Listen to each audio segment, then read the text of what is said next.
আসসালামু আলাইকুম। আজকে আমাদের দ্বিতীয় ক্লাস হচ্ছে জীবের প্রজনন।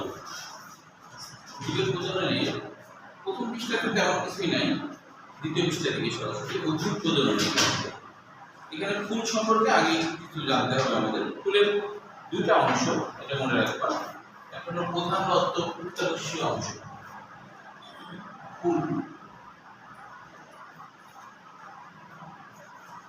দুটো অংশ, একটা হলো প্রধান অংশ,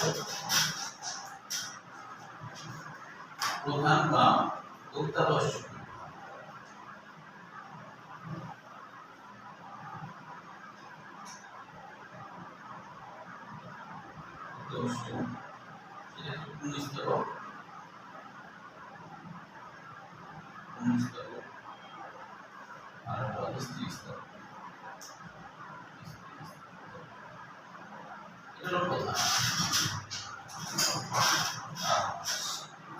সাহায্যকারী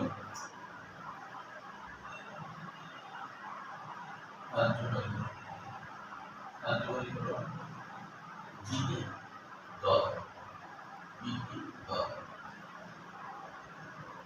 এভাবে ফুলের দুইটা অংশে ভাগ করা হয়।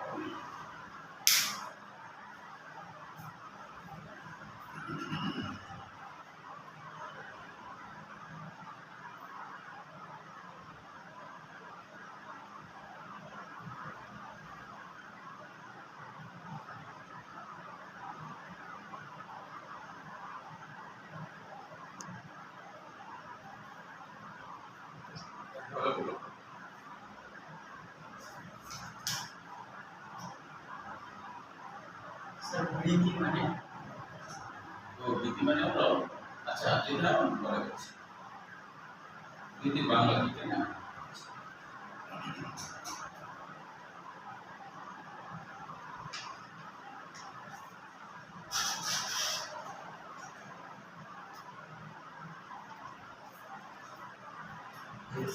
আচ্ছা, হিসেবে এই জিনিসটা মনে রাখতে হবে।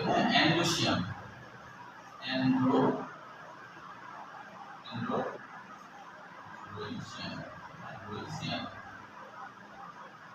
আর এটা হলো গাইনেসিয়াম।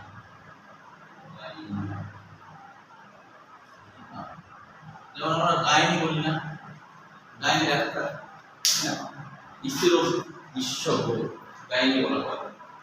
তো ইংরেজিটা মনে রাখতে হবে। আচ্ছা, এখন এটা হলো ক্যালিক্স, এটা বই দিয়ে আছে। আর দলকে বলা হয় করলা, হ্যাঁ, এটা বই দিয়ে আছে। এখন কথা হলো বীতির বাংলা আসলে কি? বীতি বাংলা হলো আবরণ। বীতি মানে আবরণ, ক্যালিক্স বা বীতি মানে আবরণ। যে কি করে একটা ফুলের আবরণ হিসেবে কাজ করে। কখন? যখন ফুলটা কলি হয়ে আছে না, কলি অবস্থায় যখন থাকে।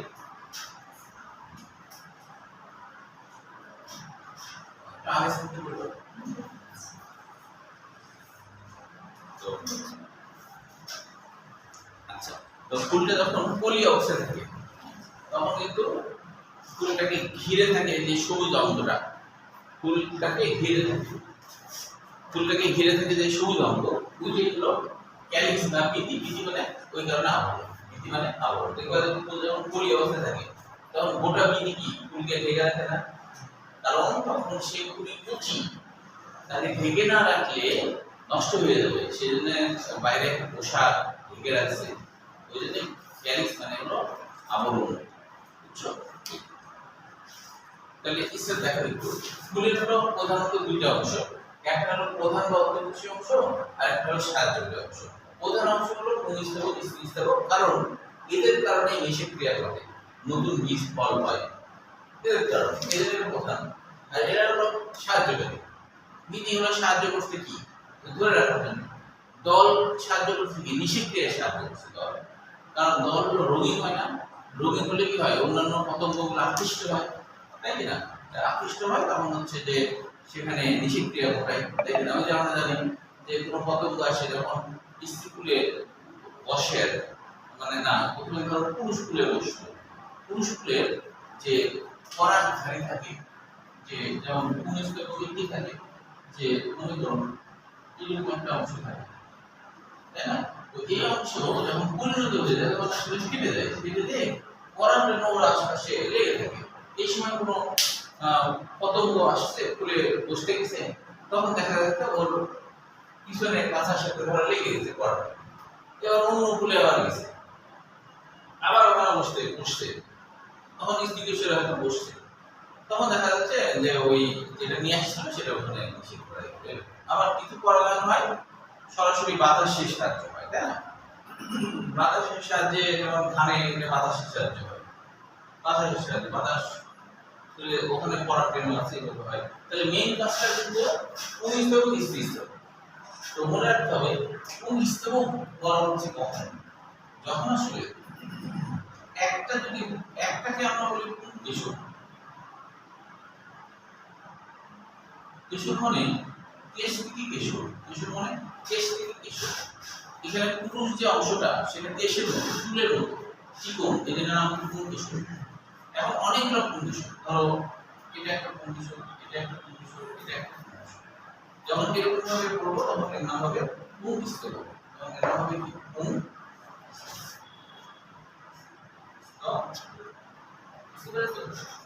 এখন স্ত্রী কেশরও অনেকগুলো হয়, কখনো কখনো জবাফুলে যেমন অনেকগুলো দেখবে স্ত্রী কিশোর মানে চারিদিকে ছড়াই থাকে, ফুল তো আমি বলছিলাম যে আগুনে আর কি। হ্যাঁ, তাহলে অনেকগুলো যখন হয় তখন ধরো এটা একটা আমি আনলাম, তাহলে এটাকে আমি বলবো স্ত্রী কিশোর। আর এরকম যদি অনেকগুলো থাকে তাহলে এটা বলবো স্ত্রী স্তবক, একই রকম। কিন্তু এদের আবার ভাগ আছে, যেমন এটার নাম গর্ভমুণ্ড, এটার নাম হয় গর্ভমুণ্ড। মুণ্ড মানে কি মাথা, মুণ্ড মানে মাথা। যেমন ওই যে তোমরা এটা খেয়েছো কিনা মুড়োঘণ্ড, মুড়িঘণ্ড বলা হয়, আমরা সাধারণভাবে মুড়িঘণ্ড বলি, কিন্তু আসলে বাবা এটা মুড়োঘণ্ড। চিনো ডাল দিয়ে? হ্যাঁ হ্যাঁ, তোমাদের বাসায় কখনো এটা করেনি? মানে এটা হচ্ছে দেখা করছি কিনা, মানে ধরো একটা বড় মাছ নিয়ে আসছে, ধরো কাতল মাছের মাথা অনেক বড় নিয়ে আসছে। এখন ওই একটা কাতল মাছের মাথা মনে ধরো যে এত বড় যে ধরো মাথা ওজন করলে 1 কেজি। এখন রান্না করার সময় ওই একটা মাছ তো কেউ একদম খাইতে পারবে না, তখন কি করা হয়, ডাউল রান্না করার সময় ওই মাথাটা ভেঙে তুলে মানে এক্সট্রা করে দুটি তোমার হচ্ছে ডাউলের মধ্যে দিয়ে দিতে হবে, তখন এটাকে বলা হয় মুড়োঘণ্ড। বুঝতে পারছো? এটা তাহলে বাসায় গেলে এটা খাই দিতে হবে রান্না। হ্যাঁ, বুঝতে পারছো? তাহলে মাথা কিন্তু আমরা আলাদা কিনতে পাওয়া যায়। সাহেব বাজারে গেলে তুমি বড় বড় মাছে 5 কেজি 7 কেজি ওজনের মাথা আছে না, ওগুলা 300 টাকা থেকে 200 টাকা কিনতে পাওয়া যায়, কিনে ওইটা আর কি। গ্রামে তো তোমার হচ্ছে যে এই সবই বেশি করে, মানে দেখা যায় মাংস না দিয়ে অনেক সময় হিন্দুরা বেশি করে, মাংস তো ওরা খুব কম খায়, তো ওই ডালের মধ্যে ওই সব মাথা টাথা মাছটা সব দিয়ে হ্যাঁ এই। আচ্ছা, তাহলে এখানেও কিন্তু নাম আছে, যেমন পুংকেশর, এটার নাম হলো পুংদণ্ড। এটার নাম কি? পুংদণ্ড।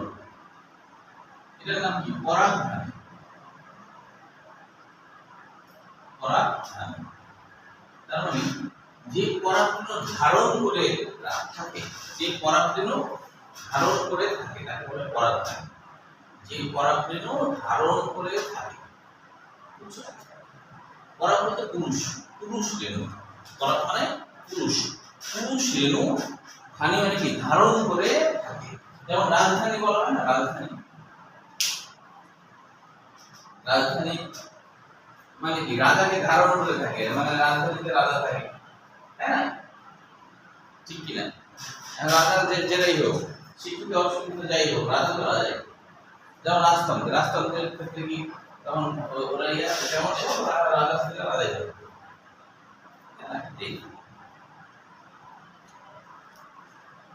আমাদের দেশেও কিছুটা রাজতন্ত্রের মতোই। ধরো তারিক রহমানের পরে হয়তো জাইমাল আসবে, অথবা আবার জয় চলে আসতে পারে, বলা যায় জয় করে কেউ ওদের আবার কি ছেলে মেয়ে থাকে চলে আসতে পারে। হ্যাঁ, এরকম আর কি। আচ্ছা, তাহলে হচ্ছে এটা মূল মানে বিষয়গুলো কি বললাম, এগুলো শিখতে হবে। এখন দেখো যে সম্পূর্ণ ফুল অসম্পূর্ণ ফুল, এটা মনে রাখবো। প্রথম লাইনটা দেখো, প্রজনন, প্রজননের জন্য রূপান্তরিত বিশেষ ধরনের বিকল্প হলো ফুল। প্রজননের জন্য রূপান্তরিত বিশেষ ধরনের বিটক, এটা কতদিন আলোচনা হয়েছে বিটক মানে কি, তাই না? তাহলে হচ্ছে রূপান্তরিত বিশেষ ধরনের বিটক। আমরা তো জানি একটা উদ্ভিদের যে মাটির উপরে যা থাকে সেটাই হলো বিটক, মাটির উপরের দিকে। মানে যদি বলে উদ্ভিদের বায়বীয় অংশ কোনটি, তাহলে আমরা বলবো বিটক। উদ্ভিদের বায়বীয় অংশ কোনটি? বিটক, যে বায়বীয় থাকে। উদ্ভিদের অবায়বীয় অংশ কোনটি? মূল বা শিকড়। বুঝতে পারছো? আচ্ছা, তাহলে এখন এখানে আমাদের লাগবে কোনটা, যে সম্পূর্ণ ফুল কাকে বলে? যে ফুলে 5টি স্তবক উপস্থিত থাকে তাকে সম্পূর্ণ ফুল বলে। মানে 5টি হয় কিভাবে? যেমন জবা ফুলে 5টি স্তবক থাকে, জানো? যেমন ধর দেখো, তো মনে করো এটাকে আমি জবা ফুলের বানাচ্ছি, লম্বচ্ছেদ ফুল না, মনে করো জবা ফুলের লম্বচ্ছেদ। তো জবা ফুলে যেটা হয় সেটা হলো এখানে কোন বিষয় আছে মনে করো, বা ধূপটা বুঝতে পারো। তো এটা বিধি, এটা হলো কোন বিষয়? তাহলে কয়টা হলো? একটা হচ্ছে, দুইটা হচ্ছে, কেবল তিনটা হচ্ছে। আর কি থাকে? যে এইখানে দল থাকতে হবে। তাহলে এই যে দল, এই মনে করো দল, মনে করো দল, চারটা হলো। এখনো কিন্তু সম্পূর্ণ হয়নি। আরেকটা কি? এইখানে আবার উপবৃত্তি থাকে, উপবৃত্তি থাকে। তাহলে 5টা অংশ হলো, তাহলে এটা সম্পূর্ণ হলো। উপবৃত্তি, বৃত্তি, উপবৃত্তি তো সবগুলো থাকে না। বৃত্তি, পুংকেশর, দল, স্ত্রীকেশর, তাই না? তাহলে যে ফুলে 5টি স্তবক থাকবে তাকে বলা হবে, তাহলে জবা ধূপটা এটা এমসিকিউ জন্য মনে রাখবে।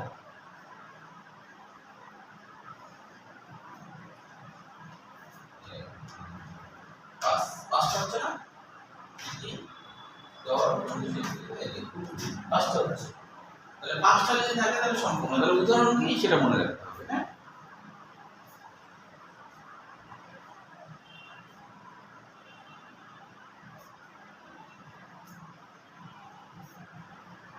আচ্ছা, এখানে অনেক এমসিকিউ আছে, একটু দেখাতে হবে, হ্যাঁ? দেখো, যেমন বলছে যে যেগুলো একটি স্তবক না থাকলে সেইগুলিকে অসম্পূর্ণ ফুল বলে। যেমন লাউ, কুমড়া। যেমন এই 5টার মধ্যে যদি কোনো একটা স্তবক না থাকে তাহলে সেটা অসম্পূর্ণ ফুল। যেমন লাউ, কুমড়া। লাউ, কুমড়া ফুলে কি অবস্থিত থাকে? অবস্থিত থাকে না কিন্তু, হ্যাঁ? তাহলে এটা হলো অসম্পূর্ণ ফুল। তাহলে পরীক্ষা আসতে পারে নিচের কোনটি সম্পূর্ণ ফুল, নিচের কোনটি অসম্পূর্ণ ফুল। বৃত্তযুক্ত ফুলকে সবৃত্ত ফুল বলে। মানে গোটা আছে, যে ফুলে গোটা আছে, হ্যাঁ? ফুলের গোটা থাকে। যেমন রজনীগন্ধা ফুলে কিন্তু কোনো গোটা নাই, জানো? রজনীগন্ধা ফুলে গোটা নাই। যেটা তুমি গোটার মতো মনে করো, ওইটা দলের বা পাপড়ির সদস্যরই অংশ। তাহলে রজনীগন্ধা ফুলের গোটা নাই। তাহলে যে ফুলে গোটা থাকবে সেটা বৃত্তযুক্ত, হ্যাঁ, সবৃত্ত, না থাকলে অবৃত্ত, এটাই, হ্যাঁ? তাহলে এগুলো কিন্তু জ্ঞানমূলক প্রশ্ন হতে পারে। উদাহরণ হচ্ছে হাতিসুর। মানে খুবই লম্বা হয় ফুলগুলা, ওই জন্য হাতির সাথে তুলনা করবে, হাতিসুরের সাথে তুলনা করছে। আচ্ছা, তারপর হলো যেই ফুলে পুংস্তবক স্ত্রীস্তবক দুটোই থাকে তাকে কি বলা হয়? উভয়লিঙ্গ ফুল। এগুলো জ্ঞানমূলক কোশ্চেন এবং এমসিকিউ দুটাই। দেখো, এটা এই ফুলে গায়ে আছে না? দেখো, স্ত্রীকেশর আছে, আবার এদের পুংকেশর আছে। তাহলে কি দুটোই আছে না? স্ত্রীকেশর, পুংকেশর দুটোই আছে। তাহলে এটা উভয়লিঙ্গিক। আর যে ফুলে যে কোনো একটা থাকে, যেমন লাউয়ের ফুলে কিন্তু হয় পুংকেশর থাকে না স্ত্রীকেশর থাকে। লাউয়ের ফুলে কিন্তু একসাথে দুটো থাকে না, বুঝতে পারছো? লাউয়ের ফুলে একসাথে দুটো থাকবে না, হ্যাঁ?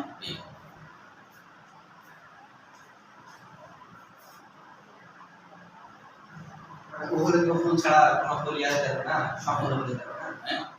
না না, উভয়লিঙ্গ ফুল ছাড়া যদি একলিঙ্গ ফুলের সম্পূর্ণ হতে পারবে না, কারণ 5টা তো হবে না, চারটা হবে। আচ্ছা, তারপরে দেখো আরেকটা কি বলছে, যে পুংস্তবক বা স্ত্রীস্তবকের যে কোনো একটি অনুপস্থিত থাকলে তাকে একলিঙ্গ ফুল বলে। অর্থাৎ পুংস্তবক বা স্ত্রীলিঙ্গ যে কোনো একটি আছে, মানে একটা আছে আর একটা নাই, তাহলে একলিঙ্গ ফুল। যেমন আমরা একলিঙ্গি, তাই না? আচ্ছা, তারপর বলছে যে যেমন লাউ, কুমড়া দুটো অনুপস্থিত, আর যদি দুটোই অনুপস্থিত থাকে, মানে পুংকেশর না স্ত্রীকেশর না, এরকম যদি হয়, দুটোই নাই, তাহলে তাকে বলা হবে ক্লিপ ফুল। এগুলো কিন্তু জ্ঞানমূলক কোশ্চেনও হিসাবে পড়ে রাখতে হবে, হ্যাঁ? এমসিকিউ জ্ঞানমূলক কোশ্চেন দুটোই। এবার দেখো পুষ্পাক্ষ। পুষ্পাক্ষ সাধারণত গোলাকার এবং ফুলের বিন্দু শীর্ষে অবস্থান করে। অর্থাৎ হলো পুষ্পাক্ষ বলতে যার উপরে পুষ্পের অক্ষ, পুষ্পাক্ষ মানে কি পুষ্পের অক্ষ, যে অক্ষে পুষ্প হইছে, যে অক্ষের উপরে পুষ্প দাঁড়িয়ে আছে তাকে বলে পুষ্পাক্ষ। বুঝতে পারছো? যে অক্ষের উপরে পুষ্প দাঁড়ায় আছে তার নাম হলো পুষ্পাক্ষ। ছবির দিকে থাকা দেখো, ডান দিকে আছে যে যে কিছুর উপরে গোটা পুষ্প দাঁড়িয়ে আছে তাকে বলা হচ্ছে পুষ্পাক্ষ। তাহলে পুষ্পাক্ষ সাধারণত গোলাকার এবং ফুলের বিন্দু শীর্ষে অবস্থান করে। এর উপরে বাকি চারটি স্তবক পরপর সাজানো থাকে। তারপর দেখো ক্যালিস, এগুলো জ্ঞানমূলক কোমর বা ফুলের বাইরের স্তবককে বৃদ্ধি বলে। এখন পরীক্ষায় কিন্তু এটা সৃজনশীল হিসেবে আসে, এটা দাগায় ফেলবো। ফুলের বিভিন্ন অংশের বর্ণনা, এটা কিন্তু সৃজনশীল হিসেবে আসে। ফুলের বিভিন্ন অংশের বর্ণনা, তাহলে বৃদ্ধি নিয়ে আবার দুই তিন লাইন করে লেখা যাবে। এখানে কি বলা আছে যে বৃদ্ধি বলা হচ্ছে এরা যুক্ত বা বিযুক্ত বৃদ্ধি হতে পারে। হ্যাঁ, মানে যুক্ত বৃদ্ধি আর বিযুক্ত বৃদ্ধি জিনিসটা কি রাখবো, যুক্ত বৃদ্ধি আর বিযুক্ত বৃদ্ধি জিনিসটা কি, যুক্ত বৃদ্ধি আর বিযুক্ত বৃদ্ধি। যুক্ত বৃদ্ধি হলো যে ধরো এটা বৃদ্ধি, এটা বৃদ্ধি, এখন দেখো তো এই বৃদ্ধিগুলা কেউ কারোর সাথে লেগে আছে, লেগে যায়, তাহলে এটা এটা হলো যুক্ত তো বলা যাবে না, তাই না? বিযুক্ত বা মুক্ত, তাই না?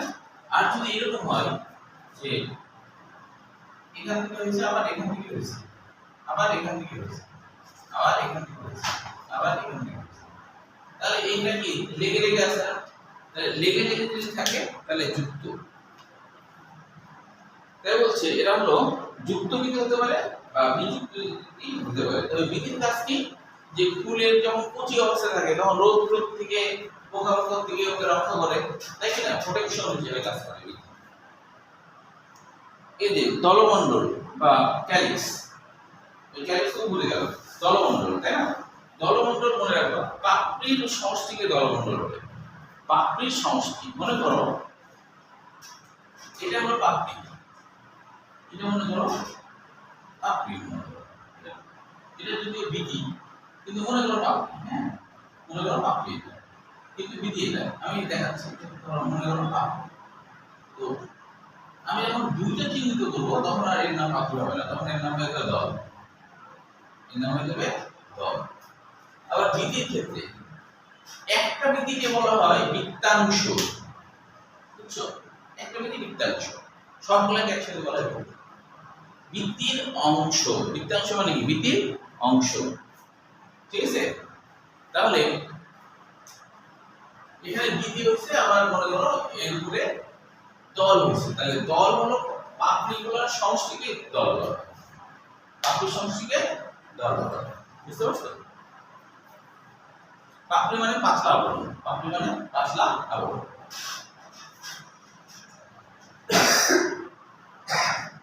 তাহলে এখন এই যে দলের কাজ কি, এটা মনে রাখবে যে দলের কাজ হচ্ছে দলও কিন্তু যুক্ত এবং বিযুক্ত হতে পারে, দলও কিন্তু যুক্ত এবং বিযুক্ত হতে পারে। দলের ক্ষেত্রে এরকম হতে পারে যুক্ত বা বিযুক্ত। অর্থাৎ হলো যে মনে করো এটা হলো সেই পাপড়ি হয়েছে, এটা আমি পাপড়ি ধরি, নিচে মনে করো যে ইয়ে আছে, নিচে মনে করো বৃদ্ধি, এখানে মনে করো বৃদ্ধি, হ্যাঁ? তো এই দল একটার সাথে আরেকটা পাপড়িগুলোকে লেগে আছে, লেগে নাই, তাহলে বিযুক্ত। আর যদি লেগে থাকে আগের মধ্যে, তাহলে দলও যুক্ত হতে পারে, বিযুক্ত হতে পারে। বুঝতে পারছো কি? এই বিষয়ে কারো কোনো কোশ্চেন থাকলে বলো।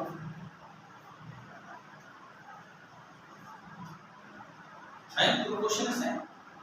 হ্যাঁ স্যার, আচ্ছা। তাহলে হচ্ছে দলের ক্ষেত্রে এই কাহিনী ঘটে। তবে দলের মেইন কাজ কি, পরাগায়নে আকৃষ্ট করা। দলের মেইন কাজ কি, পরাগায়ন করতে সাহায্য করা। দলের মেইন কাজ হলো পরাগায়ন করতে সাহায্য করা। তো এটা দূরে থেকে মনে হচ্ছে যে একটু ইয়ে হচ্ছে, লেখা বোঝা যাচ্ছে কাছে।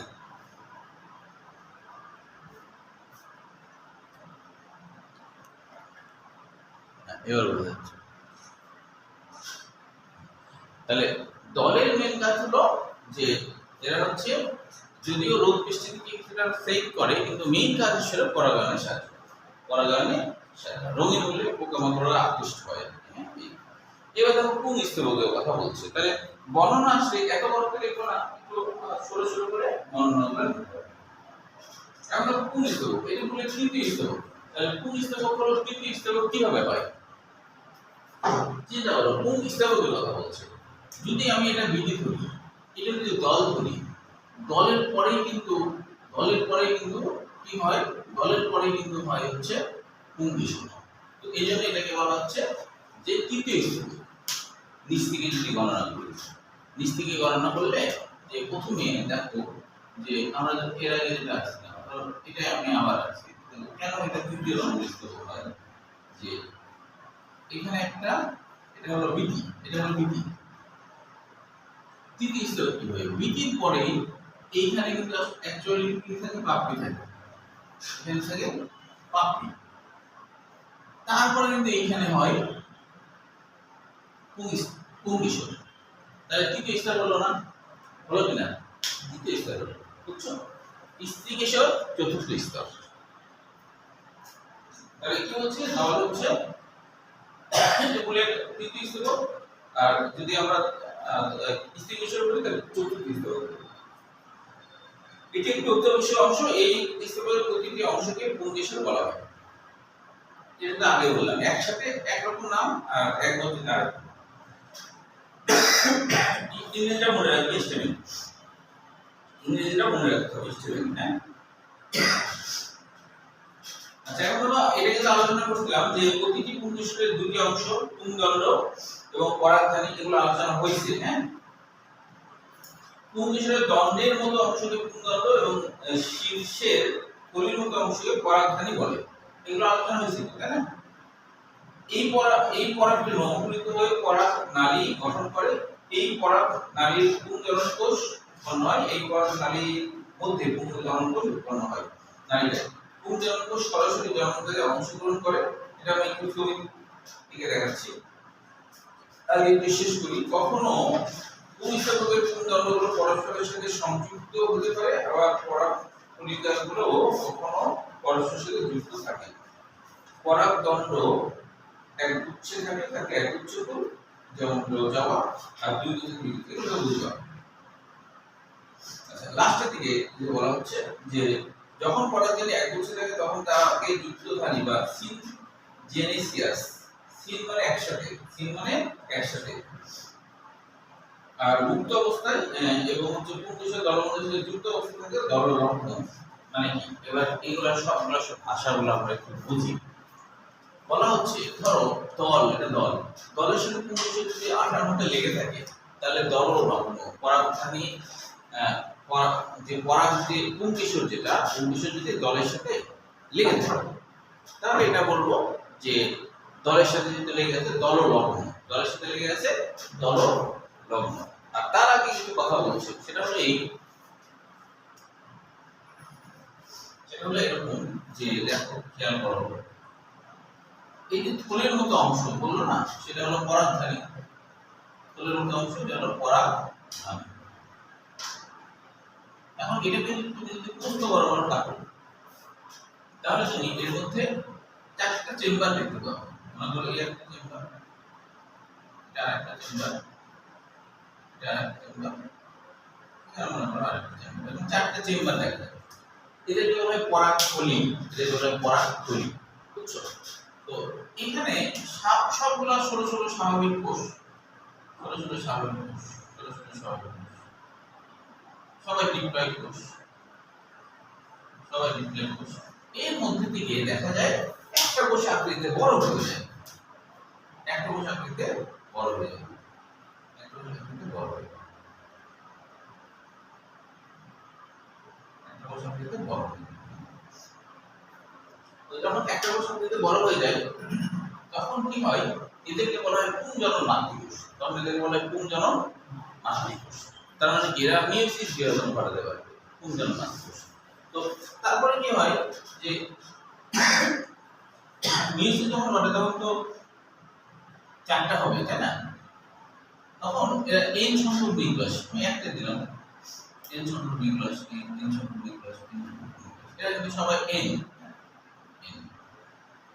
পরবর্তীতে কি হয়, এই n সংখ্যক নিউক্লিয়াস যেটা আছে এটা মাইটোসিস বিভাজনের মাধ্যমে এখানে আরেকটা নিউক্লিয়াস তৈরি করে যার নাম নালিকা নিউক্লিয়াস।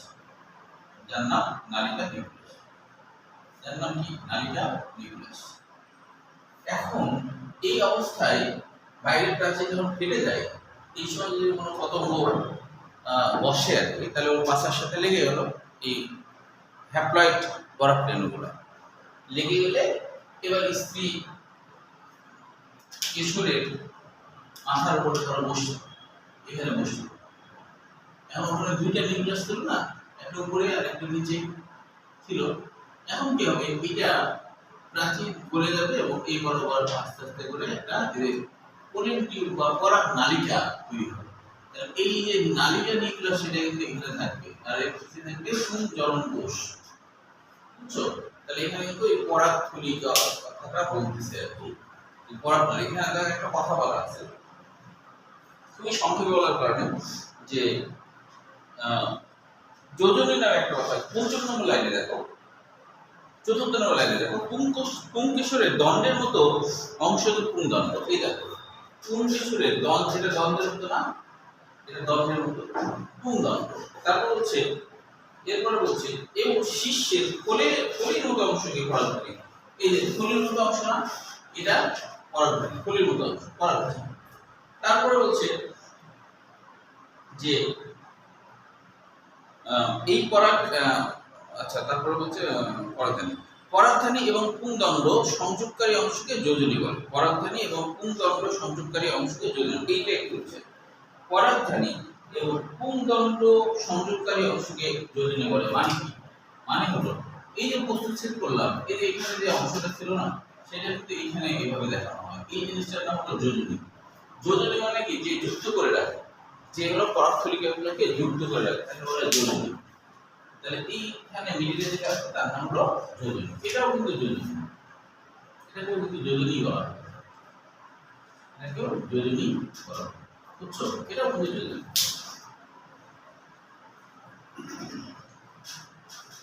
আর তারপর বলছে যে পরাগ ধানীর মধ্যে পরাগ উৎপন্ন হয়, মানে পুংজনন কোষ, যেটা যেটা হলো রেণু তৈরি হয়। পরাগ মানে পুরুষ জনন কোষ, পরাগ মানে পুরুষ জনন কোষ, এটা উৎপন্ন হয়। এই পরাগ রেণু অঙ্কুরিত হয়ে পরাগ নালী গঠন করে। দেখো অঙ্কুরিত কোথায় হবে জানো? যখন গর্ভমুণ্ডে পতিত হবে তখন অঙ্কুরিত হবে, তার আগে অঙ্কুরিত হবে না। বুঝছো? যে কেউ সাঁতার কাটবে, যখন নদীতে নামবে বা পুকুরে নামবে তখন তো সে সাঁতার কাটবে, তার আগে তো না। যখন সে হলো এইখানে পড়বে তখন এই যে অঙ্কুরিত হবে, এটাই হলো অঙ্কুরিত পরাগ নালিকা। এটা হলো পরাগ নালিকা, এটাই হলো সেই পরাগ নালিকা। পরাগ নালিকা, নালিকা, পরাগ নালিকা, এটাই হলো সেই পরাগ নালিকা। তারপর বলছে যে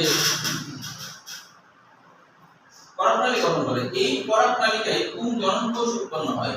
তাহলে ওই পরাগ নালিকার মধ্যে পুংজনন কোষ উৎপন্ন হয়। এখন কিন্তু পুংজনন কোষ ধরা হয়নি, এটা নিউক্লিয়াস হিসেবে আছে।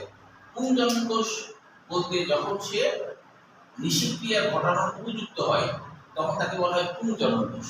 এটা কিন্তু মাইটোসিস বিভাজনের মধ্যে দুইটা পুংজনন কোষ তৈরি করে। যখন সে নিষেক্রিয়ার উপযোগী হয় তখনই তাকে আমরা বলবো পুংজনন কোষ। তো হচ্ছে এই পরাগ নালিকায় পুংজনন কোষ উৎপন্ন হয়। পুংজনন কোষ সরাসরি জননকাজে অংশগ্রহণ করে। কখনো পুংস্তবকের পুংদণ্ডগুলো পরস্পরের সাথে যুক্ত হতে পারে। হচ্ছে কখনো পুংস্তবকের পুংদণ্ডগুলো পরস্পরের সাথে যুক্ত হতে পারে। অর্থাৎ হলো এই যে পরাগ থলিকাগুলা, এরা কিন্তু একে অপরের সাথে লেগেও থাকতে পারে, আবার এটা যেন বিচ্ছিন্ন থাকতে পারে, সেটা বোঝানো হচ্ছে। পরাগ বাকিটা বুঝতে পারছো, বাকিটা তো আলোচনা করছি। আচ্ছা এখন হচ্ছে যে পরাগদণ্ড একগুচ্ছে থাকলে তাকে একগুচ্ছ। ও আচ্ছা, তাহলে হচ্ছে পরাগ নালিকাগুলো যখন পরস্পরের সাথে পরাগদণ্ড একগুচ্ছে থাকলে তাকে একগুচ্ছ, আর দুই গুচ্ছ থাকলে দ্বিগুচ্ছ। গুচ্ছ বলতে কি বোঝায়? একসাথে অনেকগুলা, ধরো মানে একসাথে যদি যেমন আমরা যে ইয়েতে দেখছি ওই যে তোমার জবা ফুলটা নিয়ে আসতে পারলে ভালো হতো, ওখানে কিন্তু গুচ্ছ আকারে থাকে, থাকে না, এক গুচ্ছ আকারে থাকে।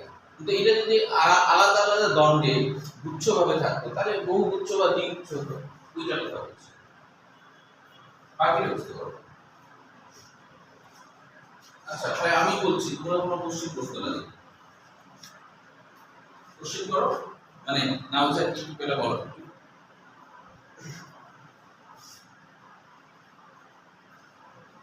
নাউজার কি কি পেলাম আজকে এই পর্যন্ত।